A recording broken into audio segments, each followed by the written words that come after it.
খিচুড়ি আর তরকারি, আর একদিকে হয়েছিল ফ্রাইড রাইস, আলুর দম, চাটনি, পাঁপড়।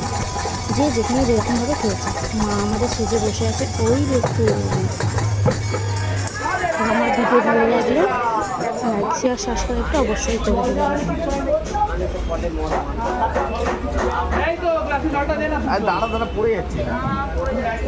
এই দেখুন খিচুড়ি আর তরকারি, চাটনি, ফ্রাইড রাইস আর কাশ্মীরি আলুর দম। ভিডিওটা ভালো লাগলে লাইক করবেন।